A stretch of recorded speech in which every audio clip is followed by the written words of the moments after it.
हम सभी ने कल मंगलाचरण मंगल के बारे में 13 प्रश्न पढ़े थे।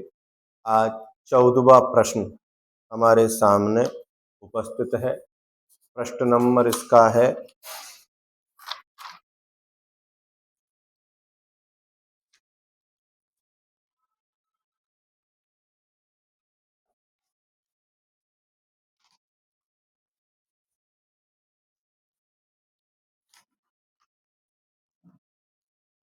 7।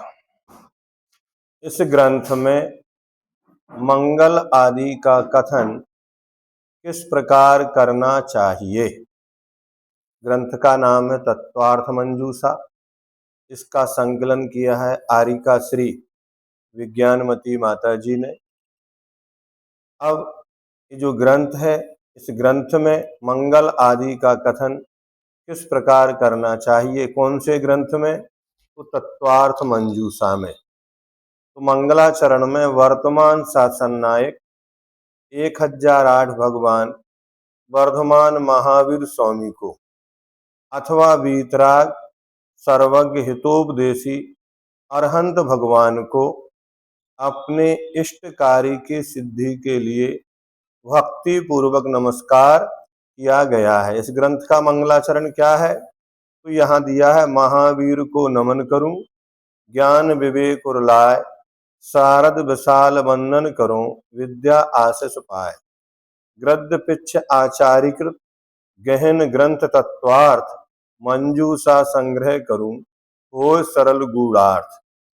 फिर मूल मंगलाचरण है, मोक्ष मार्गस्य नेतारम भेत्तारम कर्म भूव्रताम ज्ञातारम विश्व तत्वानाम वंदे तद्गुण लब्धये। तो ये अपन ने मंगलाचरण कल भी किया था, आज फिर इसके बारे में। तो मंगल क्या है, इसकी चर्चा हुई। निमित्त इस किसी भव्य प्राणी के द्वारा तत्वार्थ वार्तिक, श्लोक वार्तिक, सर्वार सिद्धि आदि महान ग्रंथों के अध्ययन में असमर्थता प्रकट करते हुए उन्हें जानने की जिज्ञासा रखने के निमित्त प्रभु की कृपा एवं गुरुओं के शुभाशीर्वाद से इस तत्वार्थ मंजूषा ग्रंथ का संकलन हुआ है। निमित्त क्या है? तो किसी जिज्ञासु ने कुछ जाना, निवेदन किया। स्वकथ्य जब आप पढ़ेंगे माता जी का, उसमें किसी ने निवेदन किया था माता जी से।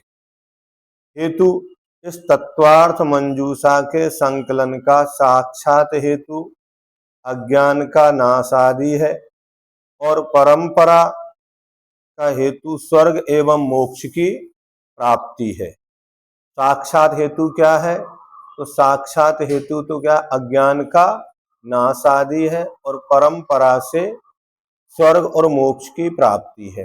परिमाण इस ग्रंथ शास्त्र में 10 अध्याय हैं एवं अनेक प्रश्न हैं। इन प्रश्नों की संख्या भी आपको समय समय पर प्रत्येक अध्याय की बताई जाएगी कि कितने कितने प्रश्न कौन कौन से अध्याय में हैं। रास्ते में कोई नहीं बैठे, थोड़े से अंदर पहले से ही बैठे।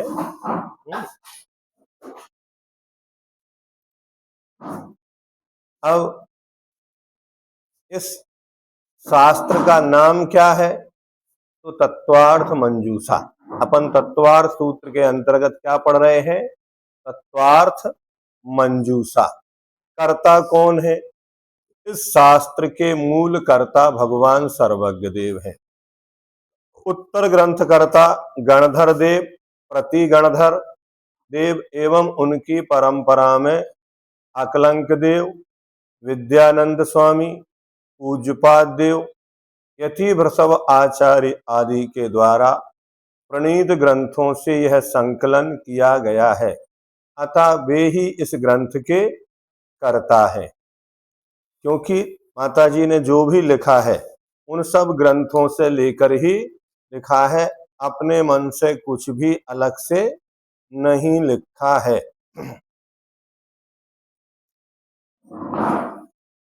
अब इस ग्रंथ के संकलन का उद्देश्य क्या है? तो जहां चारों ओर विषय भोग एवं उनके साधनों की चकाचौंध है। ऐसे विषम पंचम काल में भी अपने व्रतों में निर्मलता लाने के लिए पहला कारण परिस्थिति क्या है, तो चारों ओर पंचेंद्रिय के विषयों की चकाचौंध है। किसी से भी कहो, अगर मंदिर में बैठे हैं तो भी मोबाइल चला रहे हैं। क्या किसी दो व्यक्ति बैठे हैं, कोई बात कर रहे हैं तो भी क्या चल रहा है, एक पल के लिए भी आज कोई भी पंचेंद्रिय के विषय तो अलग हो गए और मोबाइल का विषय एक अलग ही विषय हो गया। मुनि महाराज तो पिच्छी के बिना नहीं रहते और जो भी संसारी जीव है वह आज एक बार भूखा रह सकता है, लेकिन यदि उस मोबाइल में बैलेंस खत्म हो गया अथवा उसकी चार्जिंग खत्म हो गई तो क्या हो जाता है, बेचैन हो जाता है। अब ऐसे मोबाइल के समय में भी व्यक्ति को धर्म ध्यान करवाओ, पंचेंद्रिय के विषयों से ज्यादा विषय कौन से हो गए, ये मोबाइल इंटरनेट के विषय हो गए, मीडिया। इसलिए पूज्य निर्यापक श्रमण समता सागर जी महाराज आदि कई महाराज अथवा पूज्य प्रणम सागर जी महाराज अलग प्रकार के शिविर लगाना चालू किया। क्या करते हैं, वो 72 घंटे के लिए लोगों को एक स्थान पर रख दिया। अब ना तो कोई मोबाइल पास में रखेगा और ना किसी पास वाले व्यक्ति से कोई बात करेगा। क्या किसी से कोई चर्चा भी नहीं करेंगे और अपने पास कोई मोबाइल नहीं, इंटरनेट नहीं, मीडिया नहीं। अथवा पूज्य निर्यापक श्रमण अभय सागर जी महाराज, समता सागर जी महाराज, वो कहते हैं आप 1 घंटे के लिए मोबाइल का त्याग करो। क्या, तो कम से कम जब अपन पूजन में जाते हैं, स्वाध्याय आदि में जाते हैं, सामायिक करते हैं, उस समय पूरी तरह बंद करके अपन करेंगे तो बहुत कुछ अंशों में उससे बच पाएंगे। अन्यथा जैसे ही अपन ने इधर पूजन प्रारंभ की उधर घंटी बज गई, स्थापना ठोने में है, मोबाइल लेके बंदा बाहर चला गया है?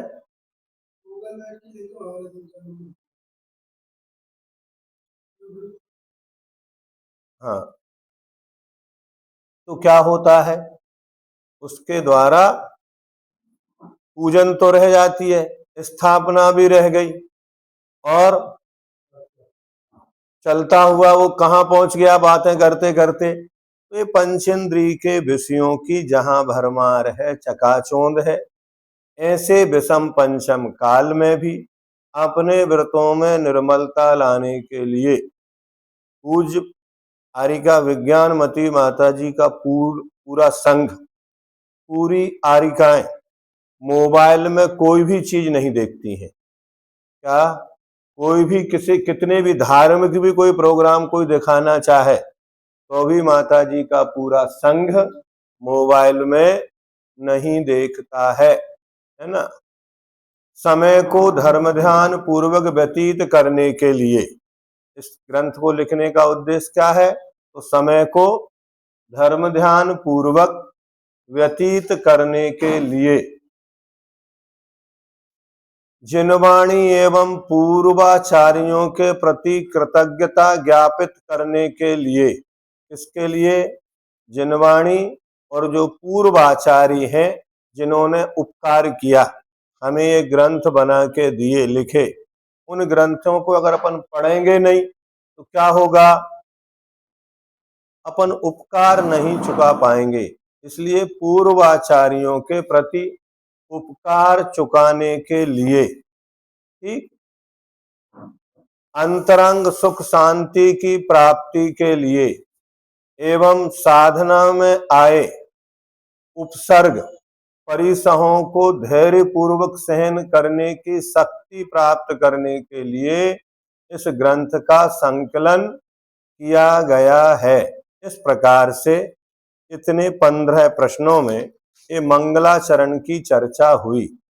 अब इस तत्वार सूत्र की एक समरी है, तो जिसके माध्यम से आपको विषय का परिचय हो जाएगा। तो तत्वार सूत्र के प्रथम अध्याय का विषय परिचय यहाँ करवा रहे हैं। कुल सूत्र कितने हैं पहले अध्याय में? 33। और माताजी के द्वारा उन 33 सूत्रों पर 615 प्रश्न किए गए। कितने? 615 प्रश्न। किस पर? 33 सूत्र पर। हाँ, हम एक सूत्र पर एक दिन पढ़ते हैं, अपन 10 बनाते हैं, तो 33 के 330 ही होंगे, लेकिन माताजी ने कितने बनाए? 615। मतलब एक सूत्र के ऊपर लगभग समथिंग समथिंग 20 सूत्र बनाए गए। ठीक है। अब पहले दूसरे सूत्र में किसका वर्णन है? तो पहले दूसरे सूत्र में मोक्ष मार्ग एवं सम्यक दर्शन का लक्षण कहा गया है। क्या? विषय परिचय करा रहे हैं। अगर पूरा अपन नहीं पढ़ पाते हैं तो पहले सूत्र में क्या है, पहले और दूसरे सूत्र में, तो पहले सूत्र में मोक्ष मार्ग है और दूसरे सूत्र में सम्यक दर्शन का। तो पहला सूत्र क्या है?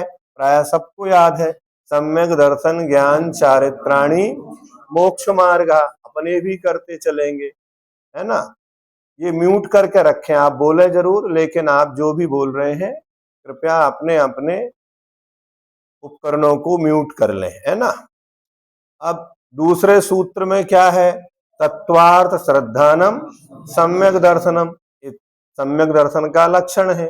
अब दूसरे से चौथे सूत्र में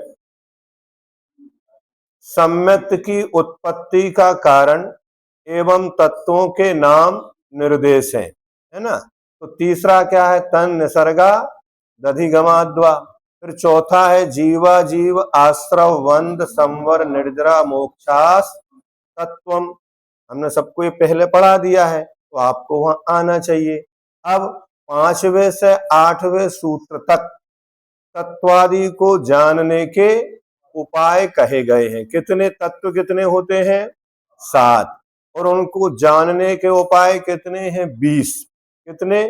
प्रमाण नय 2, नाम स्थापना आदि 4, निर्देश आदि 6, सत्संख्या आदि 8। तो कुल कितने हैं? ये 20 उपाय हैं। वो कहां से कहां तक है? तो 5वें सूत्र से लेकर 8वें सूत्र तक तत्वादि को जानने के उपाय कहे गए हैं।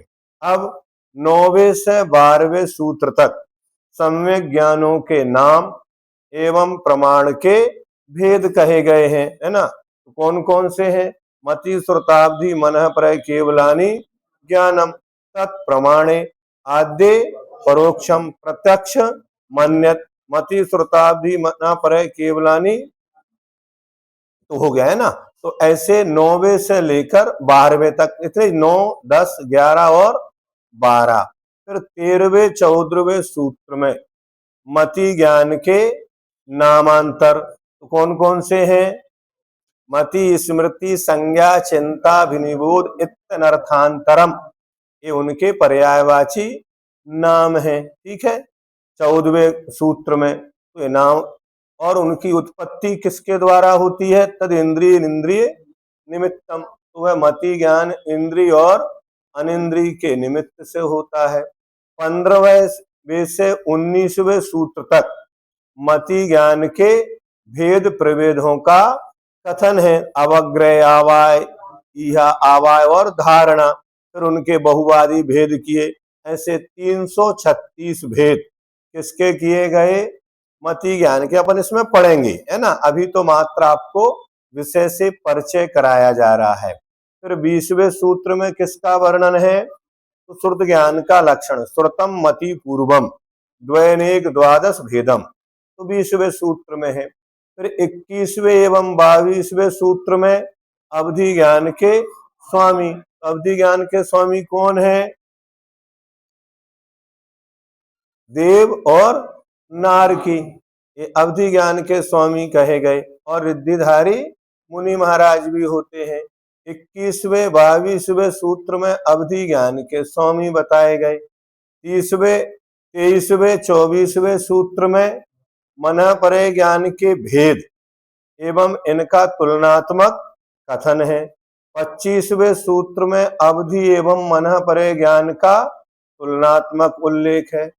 26वें से 29वें सूत्र तक पांचों मत ज्ञानों का विषय कहा गया है। मति ज्ञान का विषय क्या है, अवधि ज्ञान का क्या है, मन परे ज्ञान का क्या है, और केवल ज्ञान का सर्वद्रव्य पर्यायसु केवलस्य, तो केवल ज्ञान का विषय ये उल्लेख किया गया। फिर 30वें सूत्र में एक आत्मा में एक साथ संभावित ज्ञानों का कथन है ना। तो कितने ज्ञान हो सकते हैं एक आत्मा में एक साथ में? अधिक से अधिक 4 ज्ञान। और कम से कम कितने हो सकते हैं? एक होगा तो केवल ज्ञान, और 2 होंगे तो मति ज्ञान और सुरत ज्ञान, 3 होंगे तो मति ज्ञान, सुरत ज्ञान और अवधि ज्ञान, अथवा मति ज्ञान, सुरत ज्ञान और मनः परे ज्ञान, 4 होंगे तो मति ज्ञान, सुरत ज्ञान, अवधि ज्ञान और मनः परे ज्ञान। ऐसे एक जीव में, एक आत्मा में एक साथ संभावित ज्ञान 31वें और 32वें सूत्र में मति ज्ञान आदि 3 ज्ञानों की विपरीतता को दृष्टांत पूर्वक समझाया गया है।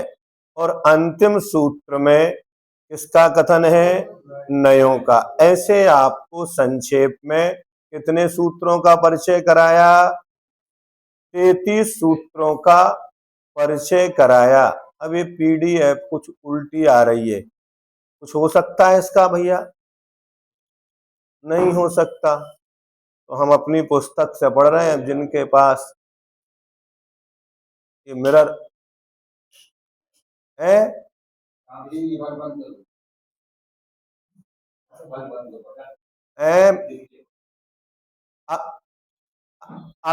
अक्षर उल्टे, दर्पण में देखो दर्पण में देखो। आप लोग बैठ के अपना काम करो, उनकी मत सुनो। हाँ,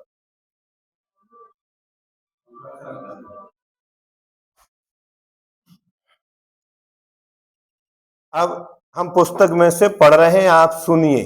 जब हो जाएगी तो हम सीधी करने का प्रयास करेंगे, पूछेंगे कहीं से कोई माताजी से कि क्यों ये हो रहा है ना।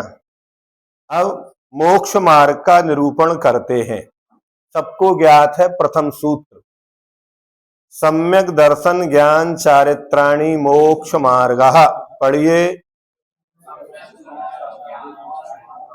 सम्यक दर्शन ज्ञान चारित्राणि मोक्ष मार्गः। सम्यक दर्शन, सम्यक ज्ञान और सम्यक चारित्र, इन तीनों की एकता ही मोक्ष का मार्ग है। अर्थ, सम्यक दर्शन, सम्यक ज्ञान और सम्यक चारित्र की एकता ही मोक्ष का मार्ग है। तो सम्यक दर्शन क्या है? तो तत्वार्थ श्रद्धान को सम्यक दर्शन कहते हैं। सम्यक ज्ञान, विपर्य ज्ञान की निर्वृत्ति को सम्यक ज्ञान कहते हैं। सम्यक चारित्र, संसार की कारणभूत क्रियाओं का रुक जाना, ये सम्यक चारित्र है। असुहादो विणवृत्ति सुहे पवित्ति जान चारित्रम। अशुभ से निर्वृत्ति होना, उस शुभ में प्रवृत्ति होना, इसको चारित्र कहा जाता है। आगे पहला प्रश्न यहाँ उपस्थित है माता जी के द्वारा। आचार्य महाराज ने इस सूत्र की रचना किस उद्देश्य से की है?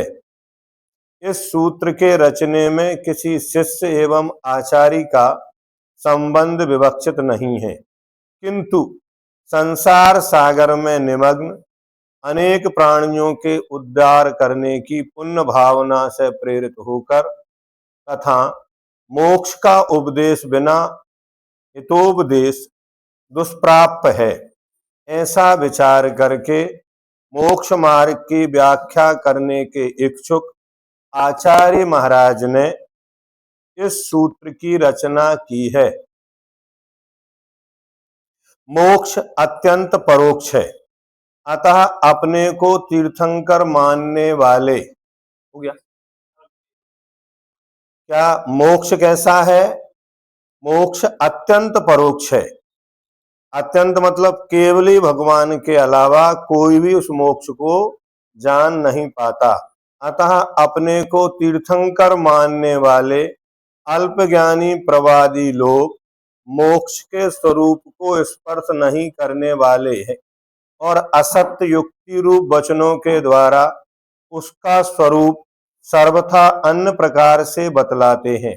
इस प्रकार वे प्रवादी लोग उसकी प्राप्ति के विषय में भी विवाद करते हैं। उन सब के द्वारा माना गया मोक्ष एवं मोक्ष का मार्ग सत्यार्थ नहीं है, तो मोक्ष की प्राप्ति का उपाय क्या है? इस प्रश्न का उत्तर देने के लिए यह सूत्र कहा गया है। राजवार्तिक और सर्वार्थ सिद्धि के द्वारा ये समझाया गया। अब जितने भी दर्शन वाले हैं वे भी अपने अपने आप को सभी सर्वज्ञ मानते हैं। क्या मानते हैं? जैसे बुद्ध को भी बोधि की प्राप्ति हुई बोध गया में, मतलब उन्हें केवल ज्ञान हो गया, ऐसा वह अन्य दर्शन वाले सभी मानते हैं। नहीं समझे ना? लेकिन वास्तव में जब सर्वज्ञ है ही नहीं है तो उनके द्वारा प्ररूपित सही धर्म का वर्णन होगा क्या? नहीं होगा। अब अन्य मतावलंबी मोक्ष का स्वरूप किस प्रकार मानते हैं? तो यहाँ सांख्य पुरुष का स्वरूप चैतन्य है जो ज्ञेय के ज्ञान से रहित है। क्या? जो पुरुष का स्वरूप है वो चैतन्य है किंतु ज्ञेय के ज्ञान से रहित है, किंतु ऐसा चैतन्य सत होकर भी असत ही है, क्योंकि ऐसा मानने पर उसका स्वपर व्यवसाय लक्षण कोई आकार अर्थात स्वरूप को प्राप्त नहीं होता है। जब ज्ञेय का ज्ञान ही नहीं है तो क्या जानेगा, उसका लक्षण कैसे बनेगा? तो उसका व्यवसाय भी उसमें पदार्थों में उसकी विषय में प्रवेश ही नहीं होगा। वैशेषिक बुद्धि आदि विशेष गुण का नाश हो जाना ही आत्मा का मोक्ष है। क्या मानते हैं वो जो वैशेषिक है कि बुद्धि आदि जो विशेष गुण है उन गुणों का नाश हो गया तो क्या हो गया? मोक्ष हो गया। वो कहते दुख का कारण ये ज्ञान है। किसको मानते हैं वो? ना जानना ना भूखना। क्या बोलते हैं सरल भाषा में? ना देखना ना भोंकना। देखेंगे तो भोंकेंगे, तो जानना ही नहीं अपने को। क्या? वो कहते हैं बुद्धि आदि विशेष गुण है उनका नाश हो गया तो आत्मा का मोक्ष है, किंतु यह कल्पना भी असमीचीन है, क्योंकि विशेष लक्षण से रहित वस्तु नहीं होती। बौद्ध जिस प्रकार दीपक बुझ जाता है, क्या कहते?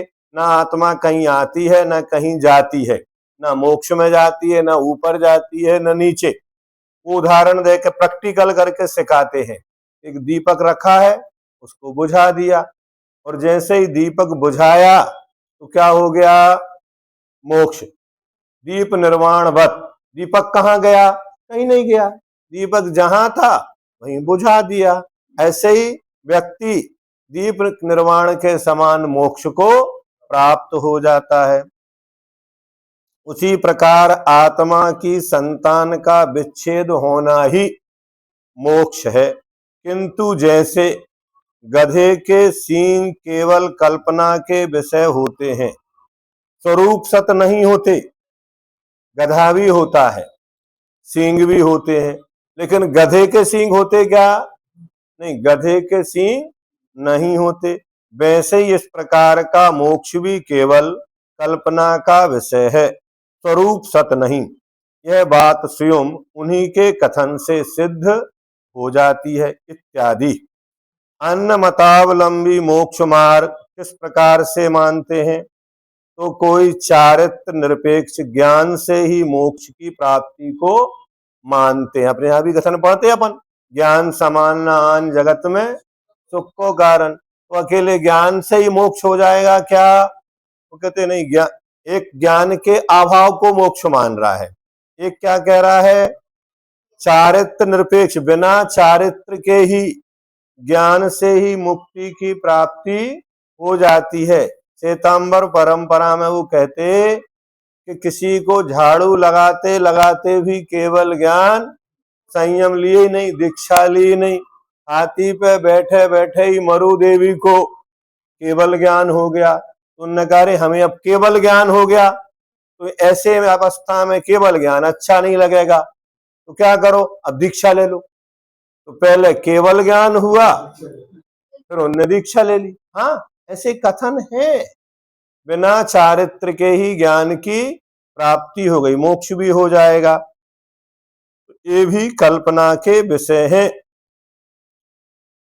स्वरूप सत नहीं। किंतु केवल ज्ञान श्रद्धान से मोक्ष की प्राप्ति मानते हैं। केवल श्रद्धान से ही क्या मानते हैं? ना तो ज्ञान है और ना चारित्र है, अकेला श्रद्धान मोक्ष हो जाएगा। हम तो आपको ही मानते हैं, कल जो केवल नाम आधारा, सुमर सुमर नर उतर पारा। हाँ, कोई ज्ञान निरपेक्ष चारित्र से ही मोक्ष की प्राप्ति मानते हैं, किंतु जिस प्रकार रोग को दूर करने की उपायभूत औषधि का मात्र ज्ञान श्रद्धान या आचरण रोगी के रोग को दूर करने का उपाय नहीं है। क्या अब आपको दिखने में आ गया होगा, है ना? अब सीधा लिखा है, अब आप देखना चालू कर दें अपनी अपनी पुस्तकों में, पीडीएफ में। ठीक है? हाँ, तो रोगी को रोग दूर करने, आप म्यूट कर लें, आवाज ना खुले। अंश, इन सबको म्यूट करते जाओ बेटा। तो दूर करने के उपायभूत औषधि का मात्र ज्ञान, तो औषधि के ज्ञान मात्र होने से रोग दूर हो जाएगा क्या?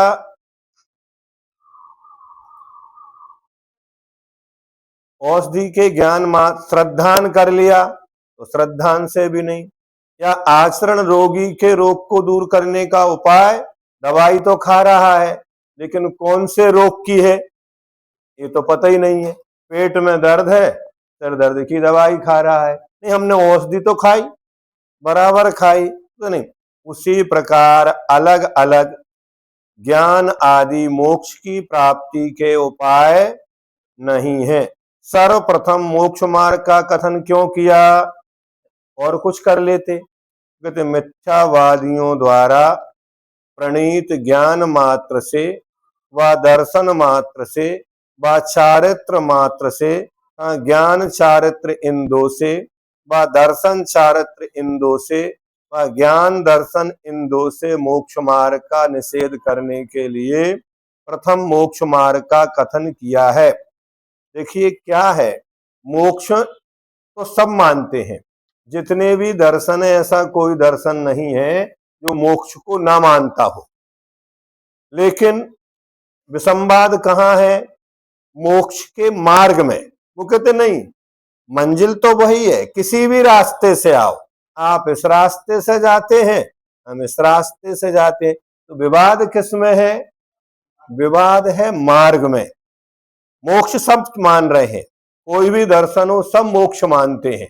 मोक्ष के मानने में कोई विवाद, वो किसी भी रूप में, चाहे बौद्ध हो, वैशेषिक हो, सांख्य हो, नैयायिक हो, जितने भी दर्शन है सब क्या मानते हैं? मोक्ष। लेकिन मोक्ष की जो प्राप्ति है, मोक्ष का जो मार्ग है, उसमें परस्पर में बहुत भेद भिन्नता पाई जाती है।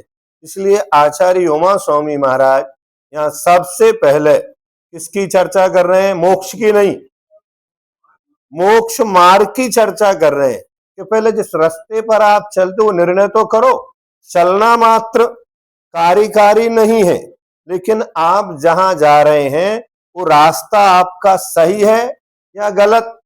या ऐसा तो नहीं कि आप जाना है मुंबई की तरफ और चल रहे हैं आगरा की तरफ, तो कहां पहुंचेंगे? कभी मुंबई पहुंचेंगे क्या? 3 काल में भी मुंबई नहीं पहुंच सकते हैं। इस प्रकार से ये मार्ग में भेद है।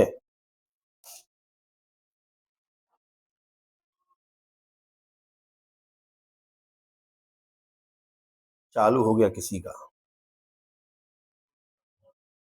अब मोक्ष मार्ग कितने प्रकार का है? तो मोक्ष मार्ग दो प्रकार का है, एक व्यवहार मोक्ष मार्ग और एक निश्चय मोक्ष मार्ग। कौन सा? एक व्यवहार मोक्ष मार्ग और एक निश्चय मोक्ष मार्ग, अथवा परंपरा मोक्ष मार्ग और साक्षात मोक्ष मार्ग। निश्चय मोक्ष मार्ग दो प्रकार का है, सविकल्प निश्चय मोक्ष मार्ग और निर्विकल्प निश्चय मोक्ष मार्ग। व्यवहार मोक्ष मार्ग किसे कहते हैं? छह द्रव्य, पंचास्तिकाय आदि का सम्यक श्रद्धान ज्ञान और व्रत रूप आचरण इन विकल्पमयी व्यवहार मोक्ष मार्ग है। क्या? छह द्रव्य, पांच अस्तिकाय आदि का सम्यक श्रद्धान ज्ञान और व्रत रूप आचरण, ये क्या हुआ? ये विकल्पमयी मोक्ष मार्ग है, व्यवहार मोक्ष मार्ग। अथवा स्वशुद्धात्मा का साधक और बाह्य पदार्थ के आश्रित व्यवहार मोक्ष मार्ग है। अथवा धातु पाषाण से स्वर्ण प्राप्ति में अग्नि के समान जो साधक है। क्या? अग्नि क्या है? साधक। किससे? धातु और पाषाण से स्वर्ण की प्राप्ति में, वह व्यवहार मोक्ष मार्ग है। पर पदार्थों का श्रद्धान ज्ञान तथा उपेक्षा भाव है, वह सम्यक दर्शन ज्ञान चारित्र है। यह सम्यक दर्शन, सम्यक ज्ञान, सम्यक चारित्र व्यवहार मोक्ष मार्ग है।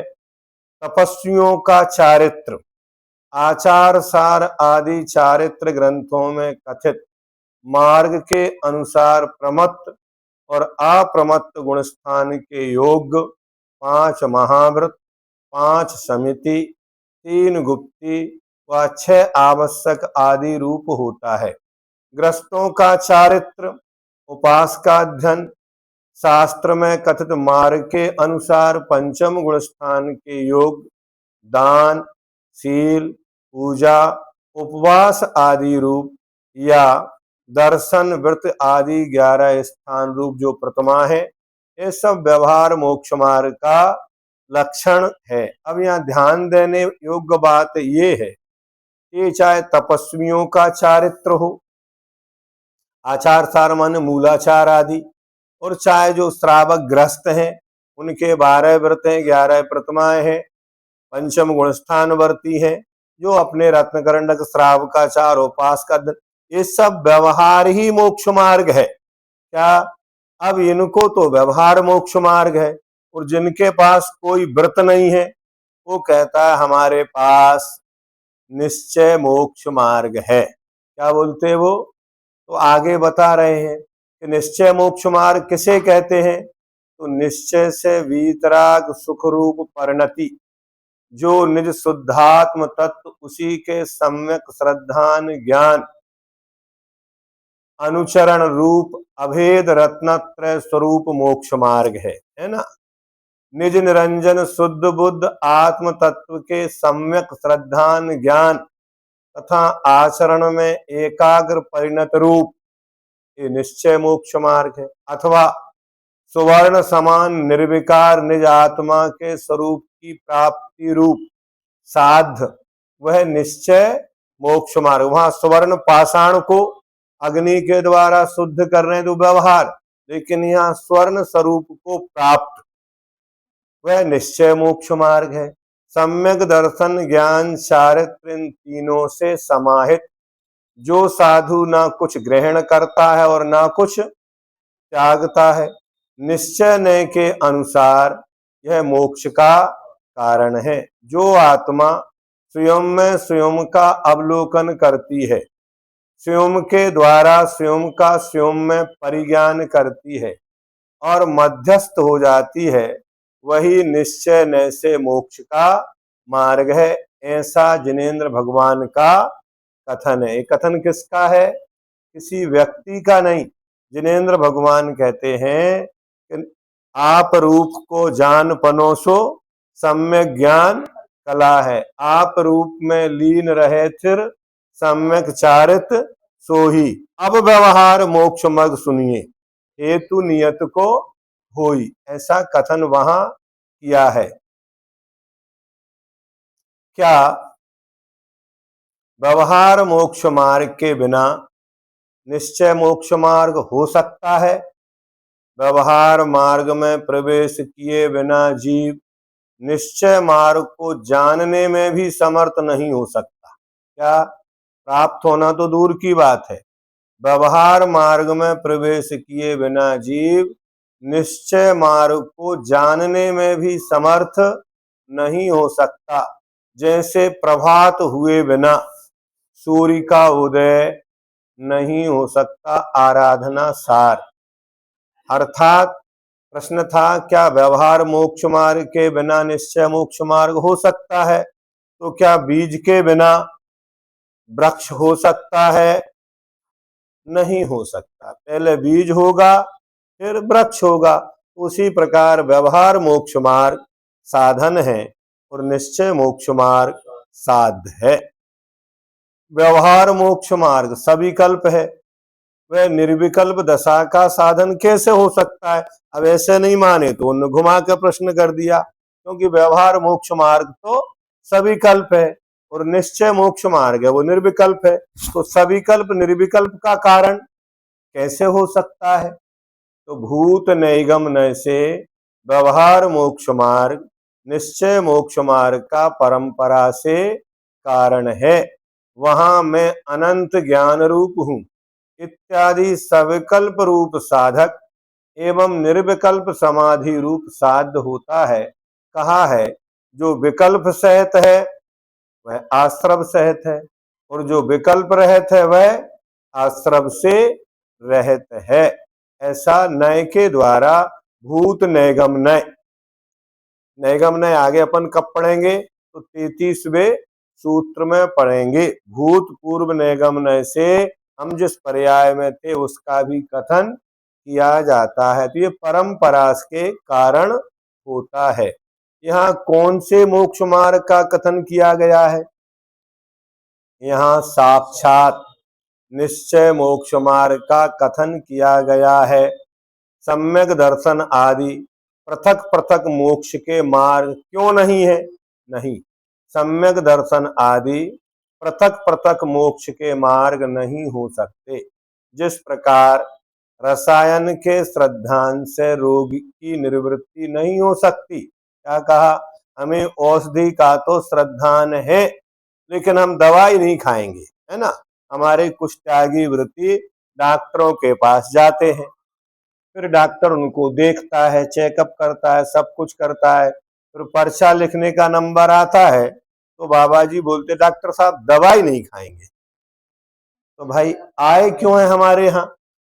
1 घंटे से तो आपका हम चेकअप कर रहे हैं, सारी जांचें हमने करवा ली और दवाई को लिख के दे दिया, और जब पर्चा लिखने का नंबर आया तो दवाई का हमारा। तो भाई आप हमारे यहाँ आए क्यों हैं? क्या बिना औषधि सेवन किए रोग की निवृत्ति हो सकती है? तो कहते नहीं हो सकती, क्योंकि उसमें ज्ञान और क्रिया का अभाव है। ना ही रसायन की क्रिया मात्र से रोग की निवृत्ति होती है, क्योंकि उसमें श्रद्धा एवं ज्ञान का मतलब, देखो बहुत अच्छी बात कही जा रही है।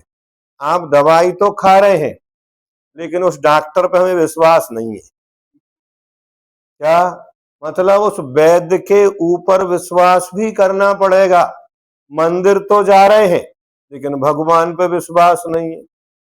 गुरुओं के पास जा रहे हैं लेकिन गुरुओं पर विश्वास नहीं है। शास्त्र पढ़ रहे हैं, जो शास्त्र में लिखा है उसका पालन नहीं कर रहे। इसका अर्थ क्या हुआ? शास्त्रों पर भी विश्वास नहीं। कई लोग आते, कोई मंत्र बता दो, हाँ ठीक है नमोकार मंत्र पढ़ो, नहीं वो तो हमसे क्यों पूछ रहे हो? पहले आपको हमारे ऊपर श्रद्धान होना चाहिए। बिना श्रद्धा के औषधि सेवन करो तो भी रोग दूर नहीं होगा। और श्रद्धा तो पूरी है आप पर, आप बहुत अच्छी है, दवाई बहुत अच्छी है, लेकिन हम दवाई खाएंगे, आप तो कोई ऐसी विधि बता दो, क्या बता दो, तो वैद्य जी कहते हम दवाई खा ले रहे।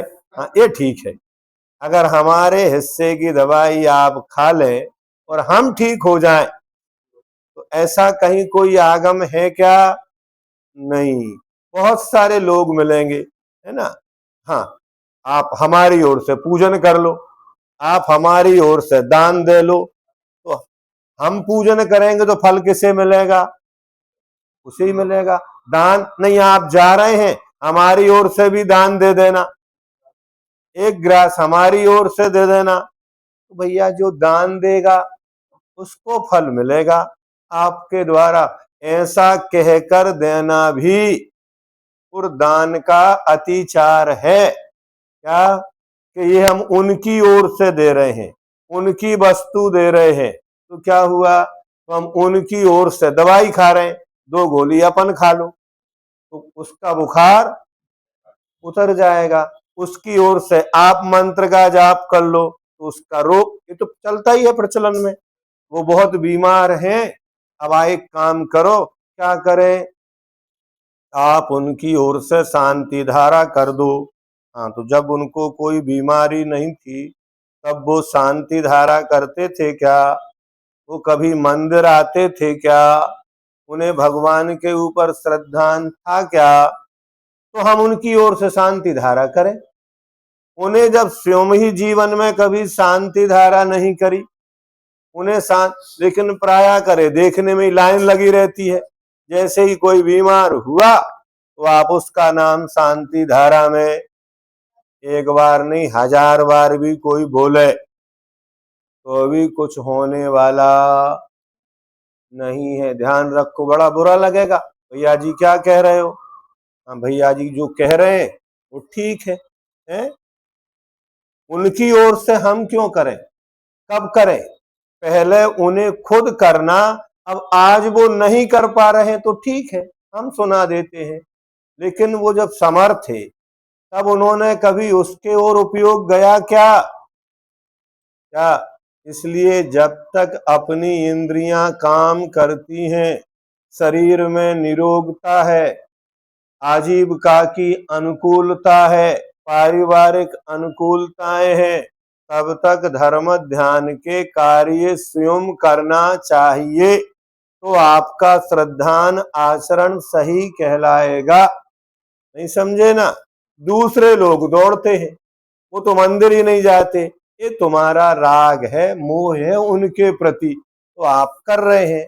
ऐसा संभव 3 काल में भी नहीं होता है।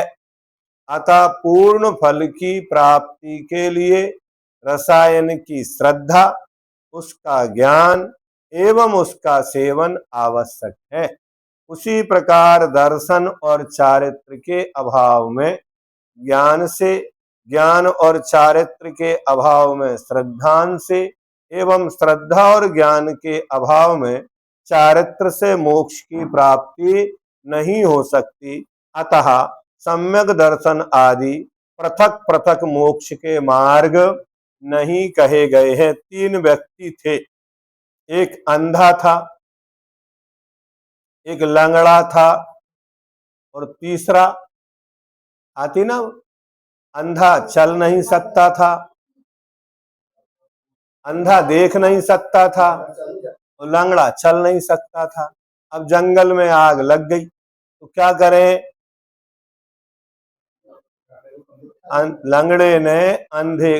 अंधे ने लंगड़े को अपने कंधे पर, बचपन में पड़ी थी गंगाराम है, और एक दूसरा था, तो वो जंगल में से कैसे निकले?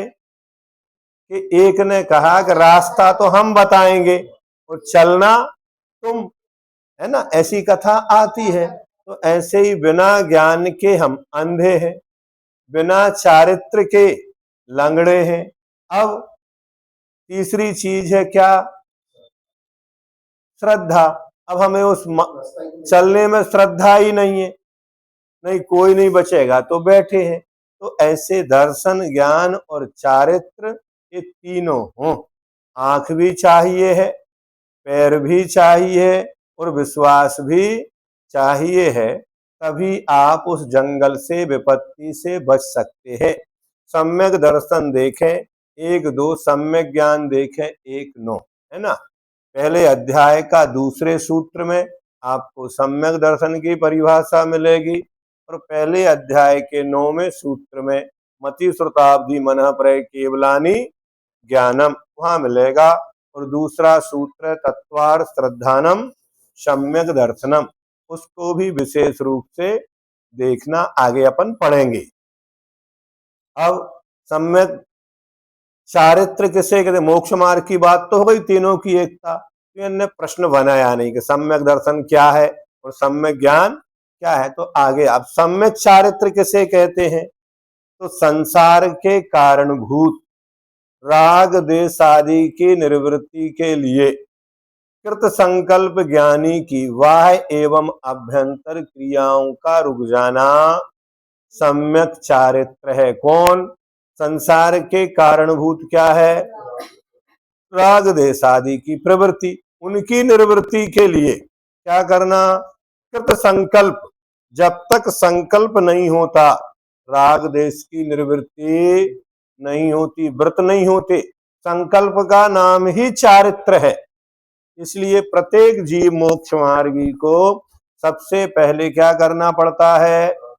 संकल्प लेना पड़ता है। किसका? राग देश, वस्तु का त्याग नहीं। अब हमने वस्तु का तो त्याग कर दिया, राग देश का त्याग नहीं हुआ। रात्रि भोजन तो नहीं कर रहे, दिन गिन रहे। क्या हुआ? रात्रि भोजन तो नहीं कर रहे, लेकिन क्या कर रहे हैं? दिन गिन रहे हैं। तो फिर रात्रि भोजन से रात समाप्त हुआ कि नहीं हुआ? नहीं। रात्रि भोजन से मतलब हमारा 1 महीने का त्याग है, 1 महीना पूरा हो जाए तो फिर खाएंगे। तो क्या करेंगे? तो क्या गिन रहे हैं? वो दिन गिन रहे हैं। नहीं समझे ना? वस्तु का त्याग नहीं।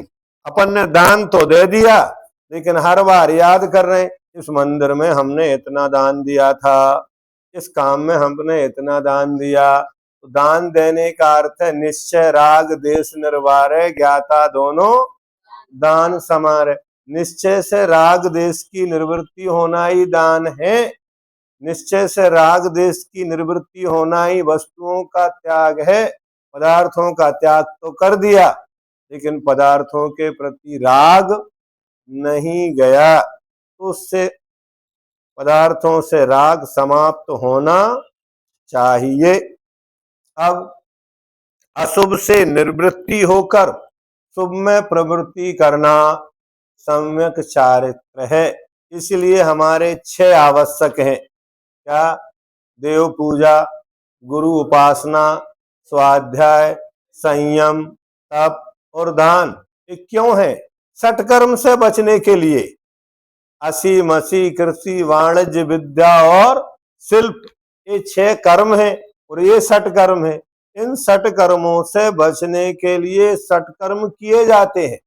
जिस समय पूजा कर रहे हैं उस समय ना तलवार चला रहे, ना खेती कर रहे, ना लिखा पढ़ी कर रहे, पूजा ही कर रहे हैं। इसी प्रकार दान दे रहे हैं, स्वाध्याय कर रहे हैं, तप कर रहे हैं, संयम पाल रहे हैं। तो ये सब अशुभ से निवृत्ति होकर शुभ में प्रवृत्ति करना सम्यक चारित्र है। जिनेन्द्र देव ने व्यवहार नय से उस चारित्र को 5 व्रत, 5 समिति एवं 3 गुप्ती रूप कहा। जो ज्ञानी पुरुष संसार के कारणों को दूर करने के लिए उद्यत है, उसके कर्मों के ग्रहण करने में निमित्त भूत क्रियाओं का उपरम माने रुक जाना। क्या? जो ज्ञानी पुरुष संसार के कारण क्या है? तो हिंसा, झूठ, चोरी, कुशील, परिग्रह, क्रोध, मान, माया, लोभ, ये सब किसके कारण है? तो संसार के कारणभूत क्रियाओं का रुक जाना, है ना। उन क्रियाओं दूर करने के लिए उद्यत हैं, उसके कर्मों के ग्रहण करने में निमित्त भूत क्रियाओं का उपरम माने रुक जाना होने को सम्यक चारित्र कहते हैं। जिसमें विनय, नियम, शील, ज्ञान, दया, दान और मोक्ष के लिए ध्यान धारण किया जाता है, उसे सम्यक चारित्र कहते हैं। मुनियों के लिए परपीड़ा से रहित तथा श्रद्धा आदि गुणों से सहित दान दिया जाता है, उसे सम्यक चारित्र कहते हैं। जो मुनि तृष्णा रहित है, मोक्ष की इच्छा करने वाला है, समस्त परिग्रह रहित है और अहिंसा आदि पांचों महाव्रतों को धारण करने वाला है, उसके जो इष्ट अनिष्ट आदि पदार्थों में राग और द्वेष का त्याग कर मध्यस्थ भावों को धारण करना है, उसे, ये तो किसके हुआ जे? मुनि। क्या लिखा है? जो मुनि। कौन? जो मुनि, है ना, जिससे, भैया कितना किस, जिस, कहाँ है कर्सर?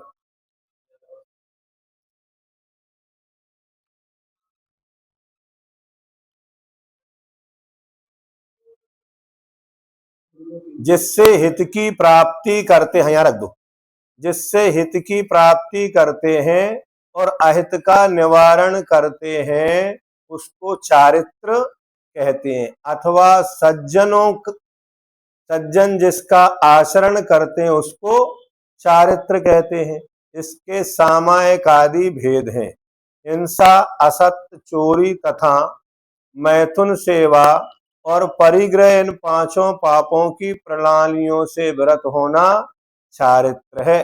मन से, वचन से, काय से, कृत से, कारित से और अनुमोदना के द्वारा जो पाप रूप क्रियाओं का त्याग है, उसको चारित्र कहते हैं। अब आगे के प्रश्न अपन कल पढ़ेंगे, बराबर। अब आपके यदि कोई प्रश्न है तो आप पूछ सकते हैं। अभी इसको चालू रहने देना है ना।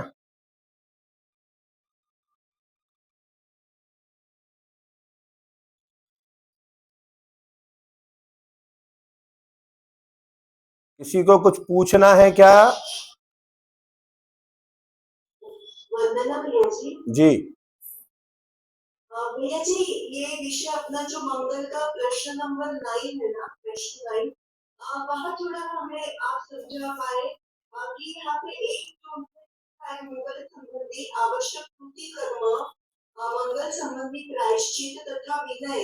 पेज नंबर बोलना, पेज नंबर बोलना। भैया जी 5 पेज नंबर है, हाँ प्रश्न नंबर 9। हाँ बोलिए। भैया जी, इसमें जो है ना दिया हुआ जो मंगल संबंधी आवश्यक कृति कर्म, लाइन नंबर 4 है, आंसर का लाइन 4 है ना। हाँ मिल गया। मंगल संबंधी आवश्यक कृति कर्म करने वाले क्या होता है? जो साधु होते हैं। हाँ, आपको आवाज आ रही है हमारी? जी भैया जी, एकदम अच्छी। मंगल संबंधी आवश्यक कृति कर्म, तो साधु के 28 कृति कर्म होते हैं। कितने होते हैं? जो जैसे अपन देव वंदना करते हैं तो वहां 3 कायोत्सर करते हैं। स्वाध्याय करते हैं, वहां 3 कायोत्सर करते हैं। जब आचार्य भक्ति करते हैं उस समय कायोत्सर करते हैं। अपन प्रतिक्रमण करते हैं उस समय कायोत्सर करते हैं, है ना। तो ये कृति कर्म कहलाते हैं, जो साधुओं के द्वारा या श्रावकों के द्वारा किए जाते हैं। तो मंगल संबंधी आवश्यक जो 6 आवश्यक करते हैं, उन आवश्यकों में कृति कर्म किए जाते हैं।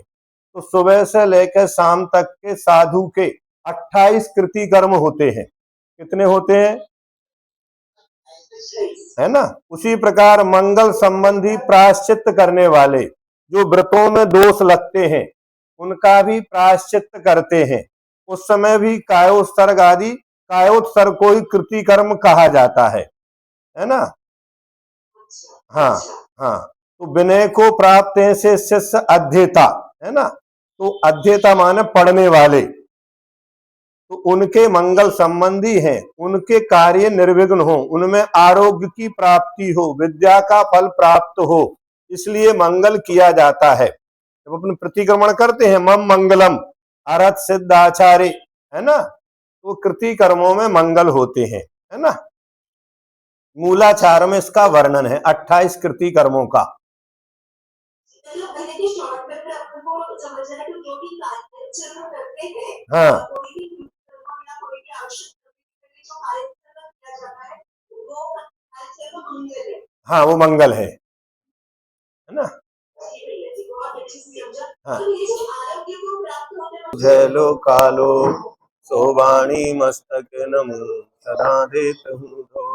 हे जनवाणी भारती तो जपो दिन रे, जो तेरी सरना गहे सो पावे सुख चैन।